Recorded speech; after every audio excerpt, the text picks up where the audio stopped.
November 1930-এর এক ভয়াবহ ঠান্ডা দিন। জো লিভার নামের এক শিকারী এখানে শিকারে এসেছিল। শিকারে এতটাই মগ্ন হয়ে গিয়েছিল যে বুঝতেই পারেনি কখন সন্ধ্যা নেমে গেছে। তার মনে ছিল কাছেই নুমি ট্রাইবের বসতি। আগের মতো লেকের তীরে নুমি ট্রাইবের গ্রামে গিয়ে রাতটা কাটাবেন।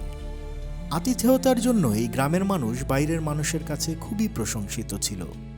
সন্ধ্যা নামতেই জো লিভার তার জিনিসপত্র গুছিয়ে গ্রামের দিকে রওনা হলো। সেই রাতে আকাশ ছিল চাঁদের আলোয় আলোকিত, কিন্তু চারপাশ ছিল সম্পূর্ণ নীরবতা। না কোনো মানুষ দেখা যাচ্ছিল, না কোনো শব্দ শোনা যাচ্ছিল।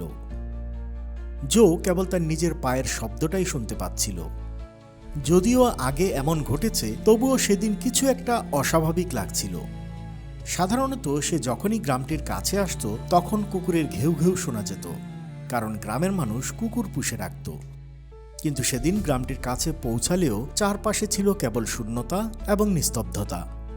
এটি অনুভব করে জো তার পায়ের গতি বাড়িয়ে দিল। তার মনে হচ্ছিল হয়তো গ্রামের মানুষ ঘুমিয়ে আছে বা কোথাও গেছে। দূর থেকেই সে গ্রামটির তাঁবুগুলো দেখতে পেল, যেগুলোর একটি থেকে ধোঁয়া উঠছিল, কিন্তু কাছে গিয়ে কোনো শব্দ শোনা গেল না। অবশেষে যখন জো গ্রামে ঢুকল, তখন অবাক হয়ে দেখল সেখানে না আছে কোনো মানুষ, না আছে কোনো প্রাণী।